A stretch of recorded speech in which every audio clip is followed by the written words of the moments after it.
കർത്താവിൻ്റെ ധന്യനാമം വാഴ്ത്തപ്പെടുമാറാകട്ടെ. വാത്സല്യ ദൈവമക്കൾക്ക് വേഗം വരുന്ന യേശുക്രിസ്തുവിൻ്റെ നാമത്തിൽ എൻ്റെ സ്നേഹവന്ദനങ്ങൾ അറിയിക്കുന്നു.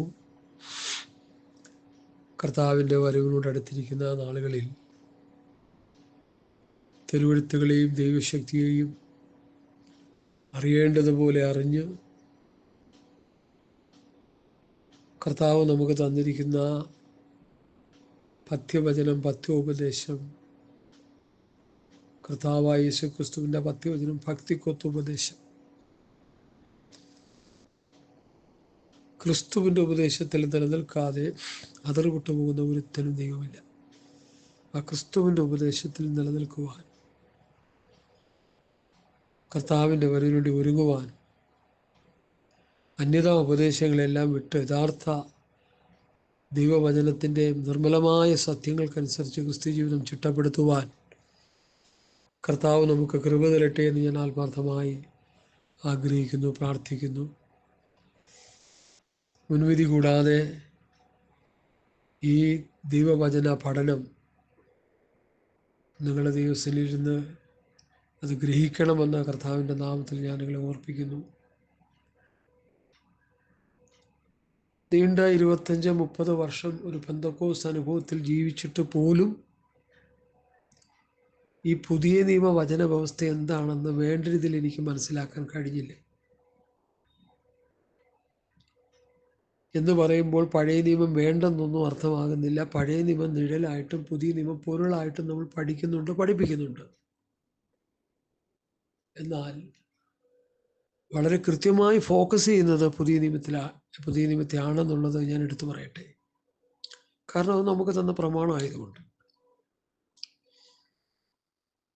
മത്തായി, മാർക്കോസ്, ലൂക്കോസ്, യോഹന്നാൻ 4 സുവിശേഷങ്ങൾ കർത്താവ് ദൈവസഭയെ പഠിപ്പിച്ചതല്ല. ശ്രദ്ധിച്ചു കേട്ടാൽ ഏത് കാര്യങ്ങൾ മനസ്സിലാകത്തുള്ളൂ.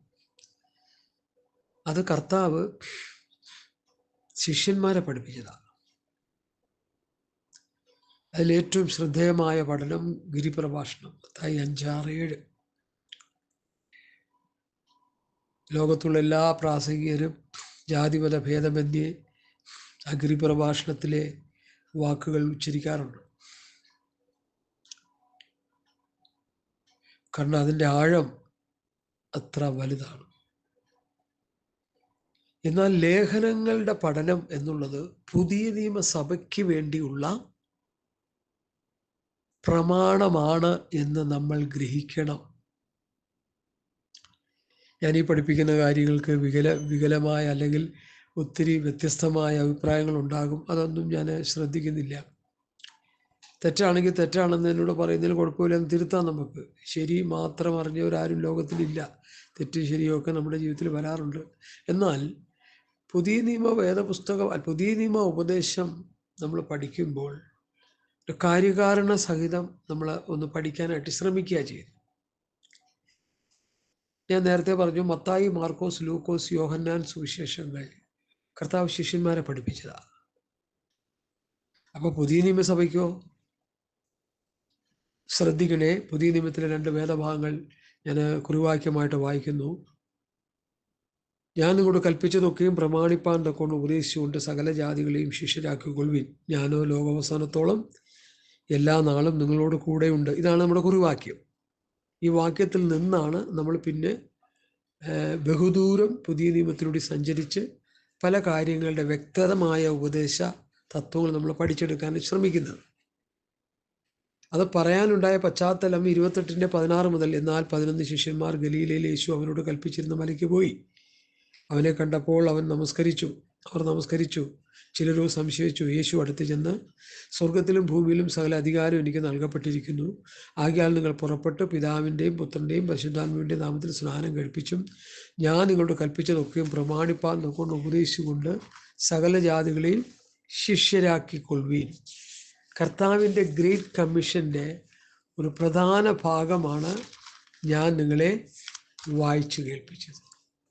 ഇത് ശരിക്കൊന്ന് മനസ്സിലാകണമെങ്കിൽ മർക്കോസിൻ്റെ സുവിശേഷത്തിലെ അവസാനത്തെ ഭാഗം കൂടി ഒന്ന് നമുക്ക് മനസ്സിലാക്കണം. പിന്നെ അവൻ അവരോട്, നിങ്ങൾ ഭൂലോകത്തൊക്കെയും പോയി സകല സൃഷ്ടിയോടും സുവിശേഷം പ്രസംഗിപ്പീൻ. മർക്കോസ് 16:15 മുതൽ 20 വരെ, മത്തായി 28:16 മുതൽ 20 വരെ.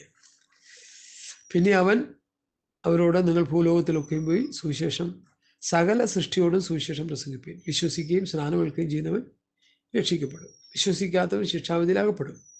വിശ്വസിക്കുന്നവരാൽ ഈ അടയാളങ്ങളിൽ നടക്കും. അവരുടെ നാമത്തിൽ ഭൂതങ്ങളെ പുറത്താക്കും, പൊതുഭാഷ സംസാരിച്ച് സർപ്പങ്ങളെ പിടിച്ചെടുക്കും, മരണകരമായ ആന്ന് കുടിച്ചാൽ ഹാനി വരികയില്ല, രോഗികൾ കൈവച്ചാൽ സൗഖ്യം വരും എന്ന് പറഞ്ഞു. ഇങ്ങനെ കർത്താവായ യേശു അവരോട് അരുളി ചെയ്ത ശേഷം സ്വർഗത്തിലേക്ക് എടുക്കപ്പെട്ടു. ദൈവത്തിൻ്റെ വലത്തുഭാഗത്തിരുന്ന് അവർ പുറപ്പെട്ട് എല്ലായിടവും പ്രസംഗിച്ചു. കർത്താവ് അവരോടുകൂടി പ്രവർത്തിച്ചും അവരാൽ നടന്ന അടയാളങ്ങളാൽ വചനത്തെ ഉറപ്പിച്ചും പോന്നു. സ്തോത്രം. അപ്പോൾ ഈ രണ്ട് വേദഭാഗങ്ങൾ കൂടി കോർത്തിണക്കി പഠിക്കുമ്പോൾ കർത്താവ് ശിഷ്യന്മാരോട് പറഞ്ഞ ഒരു ഗ്രേറ്റ് കമ്മീഷനായിട്ട് നമുക്കിതിനെടുക്കാം, അന്ത്യകൽപ്പനകളായിട്ട് എടുക്കാം. ശരിയായ അന്ത്യകൽപ്പന പ്രവൃത്തി പുസ്തകത്തിലുള്ള ആ വേദഭാഗമാണെന്ന് കൂടി നമ്മൾ അറിഞ്ഞിരിക്കുന്നത് നല്ലതാണ്. അത് അങ്ങനെ പഠിക്കാൻ ആഗ്രഹിക്കുന്നവർക്ക് വേണ്ടി ആ ഭാഗം കൂടി ഞാൻ ഒന്ന് വായിക്കാൻ താല്പര്യപ്പെടുന്നു. രൂപാന്തര ശരീരം പ്രാപിച്ച കർത്താവ് ശിഷ്യന്മാരോടുകൂടി ഇരുന്നിട്ട് അവരുമായി സംസാരിച്ച് കർത്താവ് സ്വർഗത്തിലേക്ക് എടുക്കപ്പെടുന്ന ഒരു രംഗം. അതാണ് അവസാനത്തെ കർത്താവും ശിഷ്യന്മാരുമായിട്ടുള്ള സംഭാഷണവും അവരിൽ നിന്ന് കർത്താവ് മുകളിലേക്ക് സ്വർഗത്തിലേക്ക് എടുക്കപ്പെടുന്നതുമായ ഒരു ചിത്രം നമുക്കിവിടെ കാണാൻ കഴിയുന്നു. അവർ ഒരുമിച്ച് കൂടിയിരുന്നപ്പോൾ, പ്രവൃത്തി പുസ്തകം 1:6, 7, 8, 9, 10, 11 വാക്യങ്ങൾ. അവരൊരുമിച്ച് കൂടിയിരുന്നപ്പോൾ അവരോട്, കർത്താവേ, നീ ഇസ്രായേലിനെ ഈ കാലത്തിലോ രാജ്യം യഥാസ്ഥാനമാക്കി കൊടുക്കുന്നതെന്ന് ചോദിച്ചു. അവൻ അവരോട്, പിതാവ് എൻ്റെ സ്വന്തം അധികാരത്തിൽ വെച്ചിട്ടുള്ള കാലങ്ങളെയോ സമയങ്ങളെയോ അറിയുന്നത് നിങ്ങൾക്കുള്ളതല്ല. എന്നാൽ പരിശുദ്ധാത്മാവ് നിങ്ങളുടെ മേൽ വരുമ്പോൾ നിങ്ങൾ ശക്തി ലഭിച്ചിട്ട് യെരൂശലേമിലും യഹൂദിയയിലും എല്ലായിടത്തും ശമരിയിലും ഭൂമിയുടെ അറ്റത്തോളം എൻ്റെ സാക്ഷികളാകും എന്ന് പറഞ്ഞു. ഇത് പറഞ്ഞ ശേഷം അവർ കാണുകെ അവൻ ആരോഹണം ചെയ്തു. ഇതാണ് കർത്താവിൻ്റെ ലാസ്റ്റത്തെ ശിഷ്യന്മാരുമായിട്ടുള്ള സംഭാഷണവും സ്വർഗത്തിലേക്ക് ആരോഹണം ചെയ്യുന്നതുമായ ഒരു വിഷയം ഇവിടെയാണ് നമുക്ക് കാണാൻ കഴിയുന്നത്. ആരോഹണം ചെയ്തു. ഒരു മേഘം അവനെ മൂടിയിട്ട് അവൻ അവരുടെ കാഴ്ചയ്ക്ക് മറഞ്ഞു. അവൻ പോകുമ്പോൾ അവർ ആകാശത്തിലേക്ക് ഉറ്റുനോക്കുമ്പോൾ വെള്ളവസ്ത്രം ധരിച്ച 2 പുരുഷന്മാർ അവരുടെ അടുക്കൽ നിന്ന്, ഗലീല പുരുഷന്മാരെ, നിങ്ങൾ ആകാശത്തേക്ക് നോക്കി നിൽക്കുന്നതെന്ത്?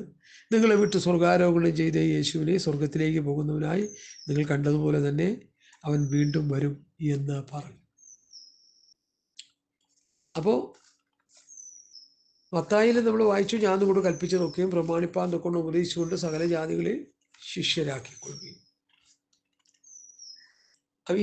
ഇത് കീവേഡായിട്ട് എടുത്താണ് ഞങ്ങൾ പുതിയ നിയമം പ്രസംഗിക്കുന്നത്. പുതിയ നിയമം പ്രസംഗിച്ച് സ്ഥാപിക്കുന്നത് ഈ വാക്യം എടുത്ത. ആ വാക്യത്തിൻ്റെ ഘടന ഒന്ന് ശ്രദ്ധിക്കണം. ഞാൻ നിങ്ങളോട് പിതാവിൻ്റെ പുത്രൻ്റെ നാമത്തിൽ സ്നാനം കഴിപ്പിച്ച് നിങ്ങൾ പോയി സുവിശേഷം പ്രസംഗിച്ച് വിശ്വസിക്കുന്നവരെ പിതാവിൻ്റെ പുത്രൻ്റെ നാമത്തിൽ സ്നാനപ്പെടുത്തി. അത് മർക്കോസിൻ്റെ ലാസ്റ്റ് ഭാഗവും മത്തായിയുടെ ലാസ്റ്റ് ഭാഗവും കൂടി ചേർത്ത് പഠിക്കുമ്പോഴാണ് നമുക്ക് അങ്ങനെ ഒരു പഠനം കിട്ടുന്നത്. ഞാൻ നിങ്ങളോട് കൽപ്പിച്ചതൊക്കെയും പ്രമാണിപ്പാൻ കൊണ്ട് ഉപദേശിച്ചുകൊണ്ട് സകല ജാതികളെയും ശിഷ്യരാക്കിക്കൊള്ളുവിൻ. ഓൾ നേഷൻസ്, എല്ലാ ജാതികളെയും. ഈ വേദഭാഗം അതിൻ്റെ ആഴത്തിൽ പഠിച്ച പ്രിയപ്പെട്ടവർ ഈ ഭൂമിയിൽ നിന്ന് വളരെ കുറവാണെന്ന് ഞാൻ പലപ്പോഴും ചിന്തിച്ചു പോകാറുണ്ട്. കർത്താവ് പറഞ്ഞത്, ഞാൻ നിങ്ങളോട് കൽപ്പിച്ചതൊക്കെയും പ്രമാണിപ്പാൻ തക്കോണം ഉപദേശിച്ചും കൊണ്ട് സകല ജാതികളെയും ശിഷ്യരാക്കിക്കൊള്ളുവിൻ. ഞാൻ നിങ്ങളോട് കൽപ്പിച്ചത് പ്രത്യേകിച്ച് എടുത്തു പഠിക്കണം. കർത്താവിൻ്റെ ഗിരിപ്രഭാഷണം നമ്മൾ പഠിച്ചു വരുമ്പോൾ അതിൻ്റെ 7-ാം അധ്യായത്തിൻ്റെ 24, 25, 26, 27 വാക്യങ്ങൾ കൂടി ഇതിനോട് ചേർത്ത് നമ്മൾ പഠിക്കുകയാണ്. ആകയാൽ എൻ്റെ ഈ വചനങ്ങളെ കേട്ട് ചെയ്യുന്നവനൊക്കെയും പാറമേൽ വീട് പണിത ബുദ്ധിയുള്ള മനുഷ്യനോട് തുല്യനാകുന്നു. വൻമഴ ചൊരിഞ്ഞു, നദികൾ പൊങ്ങി, കാറ്റടിച്ചു, ആ വീടിന്മേൽ അലച്ചു, അത് പാറമേൽ അടിസ്ഥാനമുള്ളതാകിയാൽ വീണില്ല. പാറമേൽ അടിസ്ഥാനമുള്ളതാകിയാൽ വീണില്ല. എൻ്റെ ഈ വചനങ്ങളെ കേട്ട് ചെയ്യാത്തവനൊക്കെയും മണലിന്മേൽ വീട് പണിത മനുഷ്യനോട് തുല്യനാകുന്നു. വൻമഴ ചൊരിഞ്ഞു, നദികൾ പൊങ്ങി, കാറ്റടിച്ചു, ആ വീടിന്മേൽ അലച്ചു, അത് വീണു, അതിൻ്റെ വീഴ്ച ഭയങ്കരമായിരുന്നു. അപ്പൊ കർത്താവിൻ്റെ വചനങ്ങൾ കേട്ടനുസരിച്ച് ജീവിക്കണമെന്നാണ് ഈ വചനത്തിൻ്റെ ധ്വനികൾ എന്ന് നമ്മൾ ഒന്ന് നന്നായിട്ട് മനസ്സിലാക്കുന്നത് നന്നായിരിക്കും. യോഹന്നാന്റെ സുവിശേഷത്തിൽ കർത്താവ് യഹൂദന്മാരുമായിട്ടുള്ള സംഭാഷണം നമ്മളൊന്ന് ശ്രദ്ധിച്ച് പഠിച്ചാൽ 8-ാം അധ്യായത്തിൻ്റെ 31-32 വാക്യങ്ങൾ, തന്നിൽ വിശ്വസിച്ച യഹൂദന്മാരോട് യേശു, എൻ്റെ വചനത്തിൽ നിലനിൽക്കുന്നു എങ്കിൽ നിങ്ങൾ വാസ്തവത്തിൽ എൻ്റെ ശിഷ്യന്മാരായി, സത്യം അറിയുകയും സത്യം നിങ്ങളെ സ്വതന്ത്രരാക്കുകയും ചെയ്യും. ഈ വേദഭാഗം ഒന്ന് ഡീപ്പായിട്ടൊന്ന് ചിന്തിച്ചേ. മോശയിക ന്യായപ്രമാണത്തിൽ നിലനിൽക്കുന്ന യഹൂദരോടാണ് കർത്താവ് ഇത് പറയുന്നത്. നിങ്ങൾ തന്നിൽ വിശ്വസിച്ച യഹൂദന്മാരോട് എൻ്റെ വചനത്തിൽ നിലനിൽക്കുന്നുവെങ്കിൽ നിങ്ങൾ വാസ്തവത്തിൽ എൻ്റെ ശിഷ്യന്മാരായി. അപ്പൊ കർത്താവിൻ്റെ ശിഷ്യന്മാരാകുന്നത് എങ്ങനെയാണെന്ന് വചനം പറയുന്നു. കർത്താവിൻ്റെ വചനത്തിൽ നിലനിൽക്കുക. മോശ മുഖാന്തരം ഇസ്രായേൽ മക്കൾക്ക് ന്യായപ്രമാണം കൊടുത്തു, അതിന് മൊസൈക് ലോ എന്നും. പിതാവാം ദൈവം യേശുക്രിസ്തുവിലൂടെ അപ്പോസ്തലന്മാർ മുഖാന്തരം പുതിയ നിയമസഭയ്ക്ക് കൊടുത്തിരിക്കുന്ന പ്രമാണം ക്രിസ്തുവിൻ്റെ ന്യായപ്രമാണമെന്നും ഗലാത്യർ 6:2 നമുക്ക് പഠിക്കാൻ കഴിയുന്നു. ക്രിസ്തുവിൻ്റെ ന്യായപ്രമാണം യോഹന്നാന്റെ 2-ാം ലേഖനം 9-ാം അധ്യായത്തിൽ ക്രിസ്തുവിൻ്റെ ഉപദേശത്തിൽ നിലനിൽക്കാതെ അതിലോട്ട് പോകുന്ന ഒരുത്തിനും ദൈവമില്ല. 1 തീമോഥെയോസ് 6:3 കർത്താവായ യേശുക്രിസ്തുവിൻ്റെ പത്യവചനവും ഭക്തിക്കൊത്ത ഉപദേശവും, യാക്കോബിന്റെ ലേഖനത്തിൽ രാജകീയ ന്യായപ്രമാണം, വേറൊരു ഭാഗത്ത് സ്വാതന്ത്ര്യത്തിന്റെ തികഞ്ഞ ന്യായപ്രമാണം. അങ്ങനെ പുതിയ നിയമത്തിന് പ്രവൃത്തി പുസ്തകം 2:42 അപ്പോസ്തലന്മാരുടെ ഉപദേശം കേട്ട് കൂട്ടായ്മ മരിച്ച് അപ്പം നുറുക്കി പ്രാർത്ഥന വിളിച്ചു. അപ്പോസ്തലന്മാരുടെ ഉപദേശം അത് ക്രിസ്തുവിന്റെ ഉപദേശമാണ്. 1 കൊരിന്ത്യർ 14:37 നീ പ്രവാചകനായിരിക്കാം, ആത്മീയനായിരിക്കാം, ഞാൻ എഴുതുന്നത് ദൈവത്തിന്റെ കൽപ്പന, കർത്താവിന്റെ കൽപ്പനകളാ പൗലോസ് എഴുതി വെച്ചേക്കുന്നത് മുഴുവൻ. പൗലോസ്, പത്രോസ്, യോഹന്നാൻ, യാക്കോബ്, യൂദ എഴുതിയിരിക്കുന്നത് നമുക്ക് തന്നിരിക്കുന്ന കർത്താവിന്റെ കൽപ്പനകളാ. അത് ആ നിലയിൽ നമ്മൾ വിശ്വസിക്കണം. പുതിയ നിയമസഭയെ പഠിപ്പിച്ചത് അപ്പോസ്തലന്മാരാണെന്ന് നമ്മൾ വിശ്വസിക്കണം. പുതിയ നിയമസഭയെ പഠിപ്പിക്കാനായിട്ട് കർത്താവ് അപ്പോസ്തലന്മാരെ ഏൽപ്പിച്ചു എന്ന് നമ്മൾ വിശ്വസിക്കണം. അതാണ് മത്തായി 28:20 ഞാൻ നിങ്ങളോട് കൽപ്പിച്ചതൊക്കെയും പ്രമാണിപ്പാൻ കൊണ്ടും ഉപദേശിച്ചുകൊണ്ട് സകല ജാതികളെയും ശിഷ്യരാക്കിക്കൊള്ളുവീൻ. ഇന്ന് സഭകളിൽ എന്തുകൊണ്ട് ഇത്രത്തോളം ദുരുപദേശങ്ങൾ കയറി വരാനിടയായി എന്നൊരു ചോദ്യം എന്നോട് പലരും ചോദിച്ചു.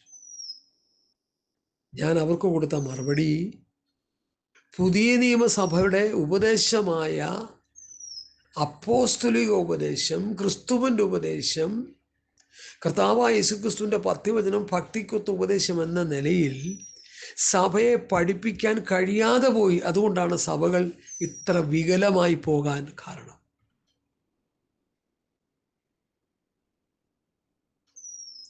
ഇന്ത്യൻ ഭരണഘടന ഡോക്ടർ അംബേദ്കർ എഴുതിയതാ. ആ ഭരണഘടനയുടെ വ്യവസ്ഥയിലാണ് നമ്മുടെ രാജ്യം നിലകൊള്ളുന്നത്.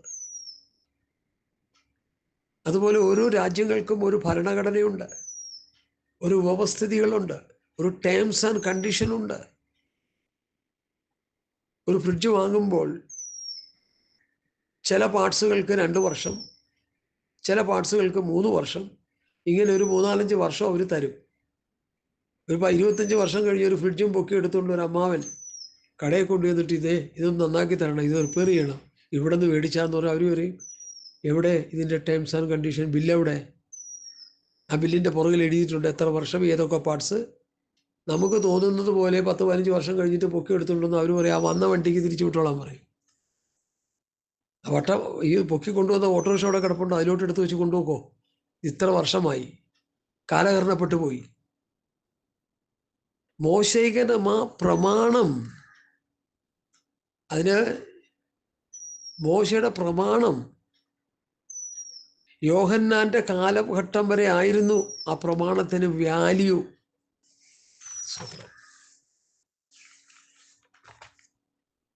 അത് നമ്മൾ നന്നായിട്ട് മനസ്സിലാക്കണം. ഈ കാര്യങ്ങൾ മനസ്സിലാക്കാതെ പോയാൽ എന്താ പറ്റുമെന്ന് ചോദിച്ചാൽ ആകെ കുഴഞ്ഞു പോകും. ന്യായപ്രമാണത്തിൻ്റെയും പ്രവാചകന്മാരുടെയും കാലം യോഹന്നാൻ വരെ ആയിരുന്നു. ലൂക്കോസ് 16:16. അന്ന് മുതൽ ദൈവരാജ്യത്തെ സുവിശേഷിച്ചു വരുന്നു. അതുവരെ ദൈവരാജ്യം സ്വർഗരാജ്യം എന്നൊരു കൺസെപ്റ്റ് ഇല്ല പ്രിയമുള്ളവരെ. പഴയ നിയമത്തിൽ ദൈവരാജ്യം സ്വർഗരാജ്യം എന്നൊരു കൺസെപ്റ്റ് കാണാൻ കഴിയുന്നില്ല. ദൈവരാജ്യം സ്വർഗരാജ്യത്തെക്കുറിച്ച് പ്രസംഗിച്ചത് ആദ്യം ആരാ? യോഹന്നാൻ സ്നാപകനാ. അത് കഴിഞ്ഞ് കർത്താവാ. അത് കഴിഞ്ഞ് അപ്പോസ്തലന്മാരാ. മോശയും കൂട്ടരൊന്നും അതിനെക്കുറിച്ചൊന്നും പറഞ്ഞില്ല. സ്വർഗരാജ്യത്തെക്കുറിച്ച് ഒരു പരാമർശം ഉൽപ്പത്തി പുസ്തകത്തിലുണ്ട്. സ്വർഗത്തോളം എത്തുന്നൊരു ഗോവേണി. അത് വേദപണ്ഡിതന്മാർ പറയുന്നത് യേശുക്രിസ്തു ആണെന്നാ. ഞാനൊരു വിവാദ വിഷയമാക്കി എടുക്കുന്നില്ല. അതിനെക്കുറിച്ച് പല കാര്യങ്ങളും പലരും വിവാദ വിഷയമാക്കി. എനിക്ക് അതിനെക്കുറിച്ച് താല്പര്യമില്ല. ലഭിച്ച വചനത്തിൻ്റെ വെളിപ്പാടുകൾ പ്രസംഗിച്ചങ്ങ് മരിക്കുക എന്നുള്ളതാണ്. എന്നോട് കുവൈറ്റിൽ നിന്നൊരു സഹോദരൻ വിളിച്ചു പറഞ്ഞ് ഞാൻ ഇപ്പോഴും ഓർക്കുന്നുണ്ട്. വേദപുസ്തകവുമായിട്ട് ഇത്ര അടുത്ത് ഇഴകിയ ഉപദേശം പറയുന്ന ഒരു ഉപദേശം ഞാൻ ഇതുവരെ കേട്ടിട്ടില്ല. ഒരു വാത്സല്യ സഹോദരൻ പറഞ്ഞതാ. ഞാനീ പറയുന്നത് വേദപുസ്തകത്തിൻ്റെ വ്യവസ്ഥയിൽ നിന്നുകൊണ്ടാണ്. പുതിയ നിയമസഭയുടെ ആവിർഭാവം നമുക്കറിയാം പ്രവൃത്തി പുസ്തകത്തിലെ 2-ാം അധ്യായമാണ്. ഇപ്പൊ ചിലർ പറയുന്നുണ്ട് പുതിയ നിയമത്തില് പ്രവൃത്തി പുസ്തകം പഠിപ്പിക്കേണ്ട, റോമാലേഖനം മുതൽ അങ്ങോട്ട് പഠിപ്പിച്ചാൽ മതി. അത് ഏത് ഉദ്ദേശശുദ്ധിയാണെന്ന് എനിക്ക് മനസ്സിലാകുന്നില്ല. പുതിയ നിയമസഭയുടെ ചരിത്ര പുസ്തകം ബുക്ക് ഓഫ് ആക്ട്സ് ആണ്, പ്രവൃത്തി പുസ്തകമാണ്. ആ പുതിയ നിയമത്തിന്റെ ചരിത്ര പുസ്തകമായ, പുതിയ നിയമസഭയുടെ ചരിത്ര പുസ്തകമായ പ്രവൃത്തി പുസ്തകം പഠിപ്പിക്കാതെ ദൈവസഭയെക്കുറിച്ച് എങ്ങനെ പഠിപ്പിക്കാൻ പറ്റും? ഹല്ലേലൂയ. പ്രവൃത്തി പുസ്തകം 9-ാം അധ്യായത്തിലെ ഒരു വാക്യം നിങ്ങൾ കേൾക്കണം. നിങ്ങൾ കേട്ടിട്ടുണ്ടാകുമെന്ന് എൻ്റെ ഓർമ്മ. അങ്ങനെ യഹൂദ, ഗലീല, ശമരിയ എന്നീ ദേശങ്ങളിലൊക്കെയും സഭയ്ക്ക് സമാധാനമുണ്ടായി. പുതിയ നിയമസഭയുടെ കാര്യമാണ് പറയുന്നത്. അത് ആത്മീയവർദ്ധന പ്രാപിച്ചും കർത്താവിനോടുള്ള ഭക്തിയിലും പരിശുദ്ധാത്മാവിന്റെ പ്രബോധനത്തിലും നടന്നും പെരുകിയും കൊണ്ടിരുന്നു. സ്തോത്രം, സ്തോത്രം, സ്തോത്രം, സ്തോത്രം. പ്രവൃത്തി 16:4-5 വാക്യങ്ങൾ വായിക്കുമ്പോൾ അവർ പട്ടണം തോറും ചെന്ന് യെരുശലേമിലെ അപ്പോസ്തലന്മാരും മൂപ്പന്മാരും വിധിച്ച നിർണയങ്ങൾ പ്രമാണിക്കേണ്ടതിന് അവർ കേൾപ്പിച്ചു കൊടുത്തു. അങ്ങനെ സഭകൾ വിശ്വാസത്തിൽ ഉറയ്ക്കുകയും എണ്ണത്തിൽ ദിവസേന വരികയും ചെയ്തു. ഇപ്പോൾ സഭകൾ വിശ്വാസത്തിൽ ഉറയ്ക്കുന്നില്ല, ഭൗതികത്തിൽ ഉറയ്ക്കുന്നു, എണ്ണത്തിൽ പെരുകുന്നു. പ്രമാണവും വ്യവസ്ഥയും എല്ലാം പുറംകാലുകൊണ്ട് തട്ടിക്കളഞ്ഞ് മുൻപോട്ട് പോകുന്നു. ഓരോരുത്തർക്കും ഓരോ നിലയിലുള്ള ഉപദേശങ്ങളാണ്. ബഹുമാനപ്പെട്ട ബാലൻ സാർ, TK ബാലൻ സാർ മരിക്കുന്നതിന് മുമ്പ് തനിങ്ങനെ പറഞ്ഞൊരു പ്രസ്താവന ഞാൻ കേട്ടിട്ടുണ്ട്. എന്തുകൊണ്ട് ഇന്ന് ലോകത്തിൽ ബൈബിൾ വളരെ വികലമായി പഠിപ്പിക്കുന്നു? ആയിരക്കണക്കിന് സഭകളും അതിൻ്റെതായ പല നിലയിലുള്ള ഉപദേശങ്ങളും എങ്ങനെ സഭയിൽ കടന്നുകൂടി? താനതിന് പറഞ്ഞ മറുപടി ഞാൻ പല പ്രാവശ്യം എൻ്റെ ഈ പ്രസംഗങ്ങളിൽ ഞാൻ ഉദ്ധരിക്കാറുണ്ട്. സത്യം ആര് പറഞ്ഞാലും അത് പറയണമല്ലോ. അദ്ദേഹം പറഞ്ഞത് ഇങ്ങനെയാണ്: പുതിയ നിയമസഭയുടെ ഉപദേശം അപ്പോസ്തലന്മാർ തരുന്ന പ്രമാണമാണ്. 2 തെസ്സലോനിക്കർ 2:15 വാക്യം, ഞങ്ങൾ വാക്കിനാലോ ലേഖനത്താലോ തന്ന പ്രമാണങ്ങളെ മുറുകെ പിടിച്ചുകൊള്ളുവിൻ. ഇത് വാക്യമായി പറയുന്നേ. അപ്പോസ്തലന്മാർ തന്ന പ്രമാണങ്ങളെ മുറുകെ പിടിച്ചുകൊള്ളാൻ. ഞങ്ങൾ വാക്കിനാലോ ലേഖനത്താലോ തന്ന പ്രമാണങ്ങളെ മുറുകെ പിടിച്ചുകൊള്ളുവിൻ. വാക്കിനാൽ തന്ന പ്രവൃത്തി പുസ്തകവും ലേഖനങ്ങളിലൂടെ തന്നത് റോമാലേഖനം മുതൽ യൂദയുടെ ലേഖനം വരെ. വെളിപ്പാട് പുസ്തകം 1, 2, 3 അധ്യായം കൂടി നമുക്ക് പഠിക്കേണ്ടതായിട്ടുണ്ട്. പഠിച്ചിരിക്കണം, പഠിപ്പിച്ചിരിക്കണം. ഓക്കെ. 4-ാം അധ്യായത്തിൽ സഭ സ്വർഗത്തിലാണ് കാണുന്നത്. വെളിപ്പാട് പുസ്തകത്തിലെ എല്ലാ കാര്യങ്ങളും നമ്മൾ സഭയെടുത്ത് പഠിപ്പിക്കണം എന്നുള്ളത് ശരിയാണെങ്കിലും അതിനേക്കാൾ പ്രാധാന്യമാണ് യേശുക്രിസ്തുവിൻ്റെ 2-ാമത്തെ വരവിൽ സഭ ഒരുങ്ങി നിൽക്കേണ്ട ആവശ്യകത. അതാണ് അപ്പോസ്തലന്മാർ പഠിപ്പിച്ചത്. ഞാൻ ക്രിസ്തു എന്ന ഏകപുരുഷനെ നിങ്ങളെ നിർമ്മല കന്യയിപ്പിപ്പാൻ വിവാഹം നിശ്ചയം ചെയ്തിരിക്കുന്നു. അപ്പൊ ക്രിസ്തു എന്ന ഏകപുരുഷൻ, മണവാളനാകുന്ന പുരുഷന് ആത്മീയമായി വിവാഹ നിശ്ചയം ചെയ്യാൻ ഏൽപ്പിച്ചിരിക്കുക സഭയെ. എന്നാൽ സർപ്പം ഹവ്വായെ ഉപായത്താൽ ചതിച്ചതുപോലെ ക്രിസ്തുവിനോടുള്ള ഏകാഗ്രതയും നിർമ്മലതയും വിട്ട് നിങ്ങളുടെ ഹൃദയം വഷളായി പോകുമെന്ന് ഞാൻ ഭയപ്പെടുന്നു. അപ്പം വിവാഹ നിശ്ചയം ചെയ്തിരിക്കുന്നു. ഇനിയെ വിവാഹം നടക്കുന്ന സമയം അർത്ഥം കർത്താവ് ഒന്ന് സഭയെ ചേർക്കുക. അതാണ് വിവാഹം ഉദ്ദേശിക്കുന്നത്. കർത്താവ് തൻ്റെ സഭയെ ചേർക്കുന്ന ആ സമയം, കുഞ്ഞാടിൻ്റെ കല്യാണം വെളിപ്പാട് 19 ഞാൻ അതിലേക്ക് വരുന്നുണ്ട്. അതിനേക്കാൾ ഗഹനമായ വിഷയം ഇവിടെ ഇത്. കാരണം സഭ എടുക്കപ്പെടണ്ടേ, സഭ ചേർക്കപ്പെടണ്ടേ, മരിച്ചവൻ ഉയർത്തെഴുന്നേറ്റ് കർത്താവിൻ്റെ വരവിൽ നിൽക്കണ്ടേ, ജീവനോടിരിക്കുന്ന രൂപാന്തരം പ്രാപിക്കണ്ടേ. അതാ നമ്മുടെ വിഷയം. ഇവിടെ സഭയ്ക്ക് സംഭവിക്കേണ്ട രണ്ട് പ്രധാനം: ഒരു വിശ്വാസി മരിച്ചുപോയാൽ ഉയർത്തെഴുന്നേറ്റ് വരണം, ജീവനോടിരുന്നാൽ രൂപാന്തരം പ്രാപിക്കണം. ഇത് രണ്ടും സംഭവിക്കുന്നില്ലെങ്കിൽ ഈ പുസ്തകം ചുവന്നുള്ളതുകൊണ്ട് എന്ത് പ്രയോജനമെന്ന് ഞാൻ ചോദിക്കുന്നത്. വിശ്വാസിയാണെന്ന് പറഞ്ഞ് ചോദിക്കുന്നുണ്ട്, എന്ത് പുസ്തകം ചുവന്നുള്ളതുകൊണ്ട് എന്ത് പ്രയോജനം? ഞായറാഴ്ച ആയപ്പോൾ സഭായോഗം എന്ന് പറഞ്ഞ് ഓടുകയാണ് എല്ലാവരും. നല്ല കാര്യമാണ്, അതങ്ങനെ തന്നെ ആകണം. അതുകൊണ്ട് എന്തെങ്കിലും ഗുണമുണ്ടോ? ഞാൻ ആരെയും വിമർശിക്കുകയല്ല, ഞാൻ ഉള്ള കാര്യം ഉള്ളതുപോലെ പറയുക. വേദപുസ്തകത്തിൻ്റെ വ്യവസ്ഥയിലേക്ക് പുതിയ നിയമസഭകൾ വരണമെന്നാണ് ഞാൻ ശഠിക്കുന്നത്. എനിക്ക് വേറെ ഒന്നും പറയാനില്ല.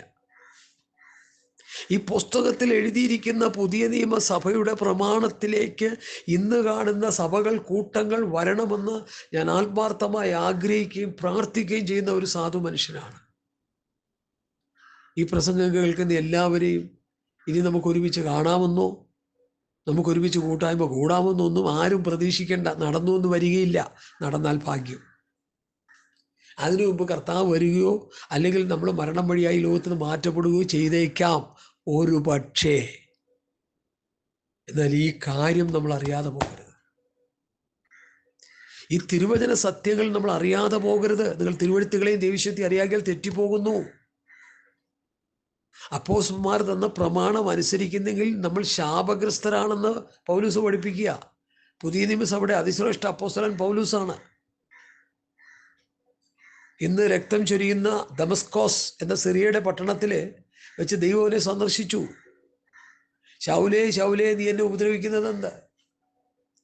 ഒരു കുറച്ച് പേരുണ്ടായിരുന്നെന്നാ തോന്നുന്നു. എത്ര പേരാണെന്ന് കൃത്യമായിട്ട് എനിക്കറിയത്തില്ല. ശൗലിൻ്റെ കൂടെ ഒരു ഗ്യാങ്. എല്ലാവരും യാത്ര ചെയ്യുന്ന വാഹന മൃഗത്ത് നിന്ന് ചക്ക വീഴുന്ന പോലെ തറയിലോട്ട് വീണു. ഒരു സൂര്യനേക്കാൾ ശക്തിയേറിയ ഒരു പ്രകാശത്തോടു കൂടിയാണ് ഒരു നിലത്ത് വീഴുന്നത്. എന്നാൽ ദൈവശബ്ദം കേട്ടത് പൗലൂസ് മാത്രമാണ്. അതുപോലെ യഥാർത്ഥ ദൈവശബ്ദം കേൾക്കുന്നത് എല്ലാവരും അല്ല, ചിലർക്കേ കിട്ടത്തുള്ളൂ. ഞാനതിന് പറയുന്നവൻ മുന്നേമിച്ചവരെ വിളിച്ചവരെ നീതീകരിച്ചവരെ തിരസ്കരിച്ചിരിക്കുന്നു. സ്വർഗരാജ്യത്തിന്റെ മർമ്മങ്ങളെ ഗ്രഹിപ്പാൻ വരം ലഭിച്ചവർക്ക് ഇതൊക്കെ മനസ്സിലാകത്തുള്ളൂ, അല്ലാത്തവർക്ക് മനസ്സിലാകത്തില്ല. പത്തനംതിട്ടയിൽ നിന്ന് എൻ്റെ ഒരു വാത്സല്യ സഹോദരൻ, ഞാൻ അദ്ദേഹത്തിനോട് ഇപ്പോഴും പ്രാർത്ഥിക്കുന്നു, എനിക്ക് ഈ മെസ്സേജ് ഇടരുത്. ഞാൻ ചോദിച്ചു, എന്ത് പറ്റി ചായ? നിങ്ങൾ കുറ്റം പറഞ്ഞുകൊണ്ടിരിക്കുക.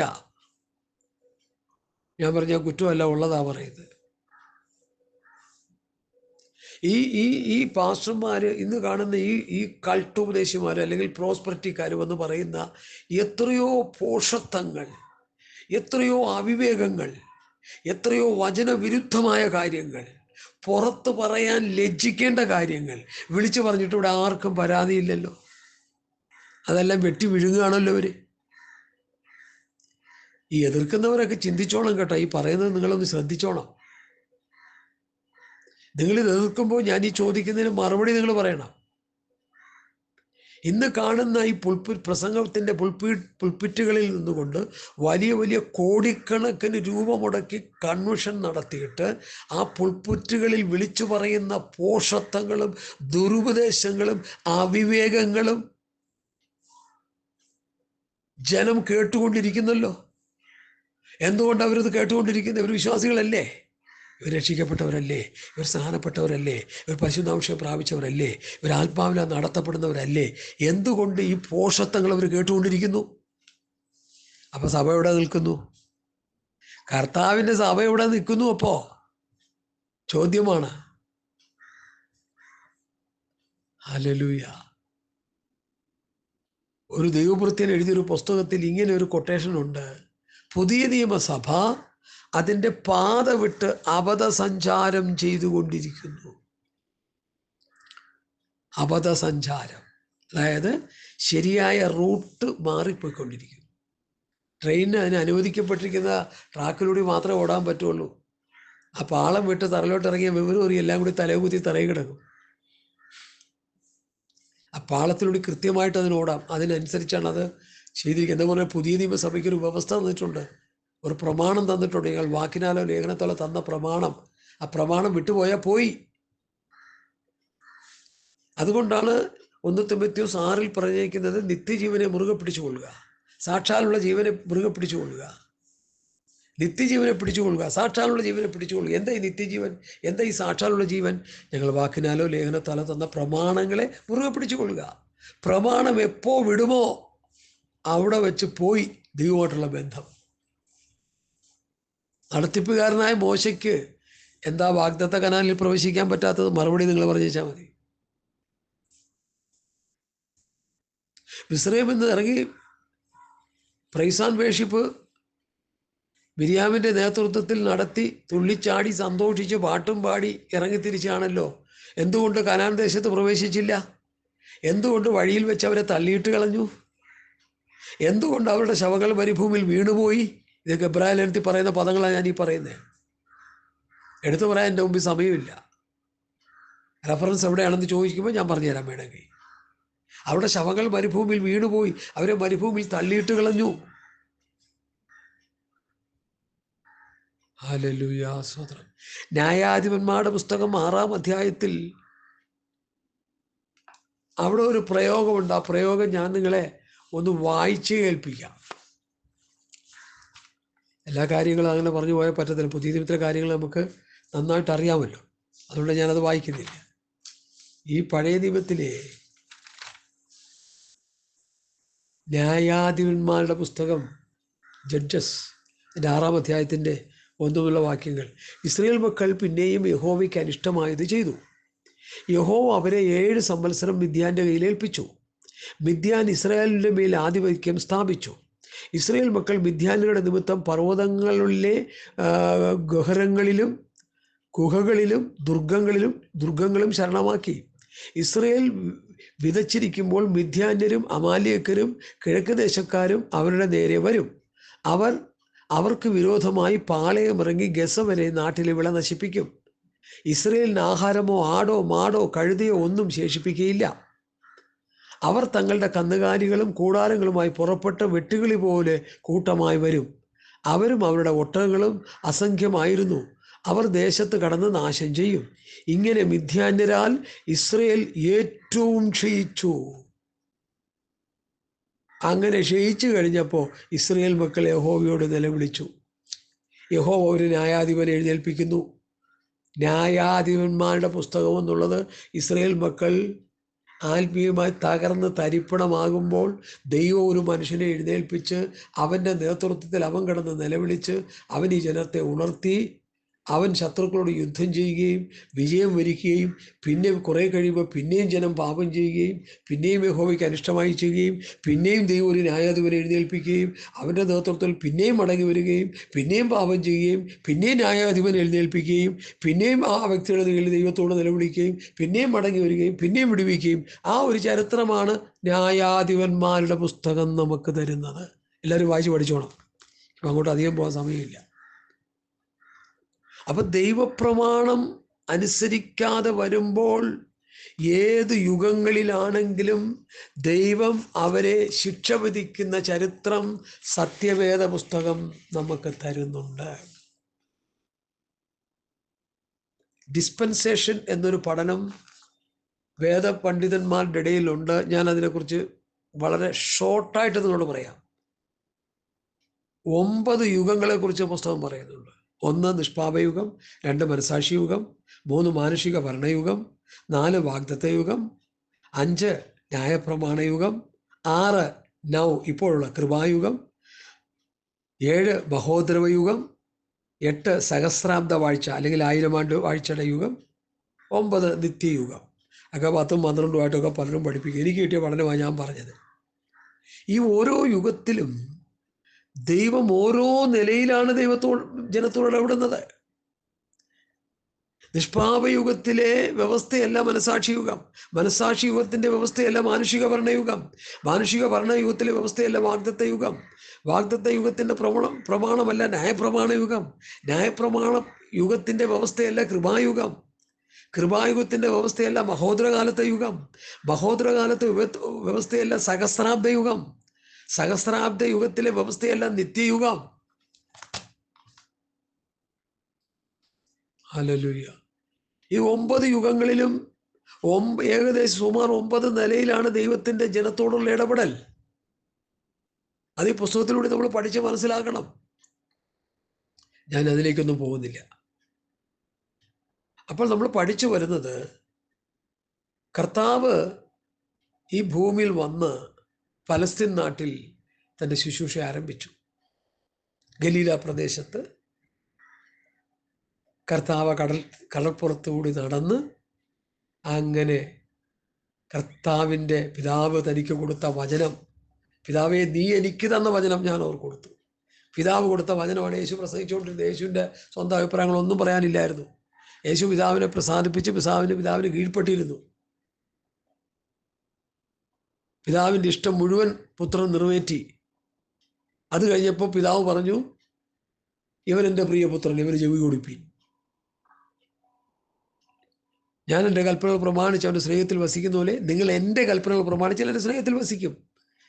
യോഹന്നാൻ 15:10. അപ്പം അതുകൊണ്ട് പ്രിയമുള്ളവരെ, കർത്താവ് ഈ ഭൂമിയിൽ വന്ന് മറിയുടെ ഉദരത്തിലൂടെ ജനിച്ച്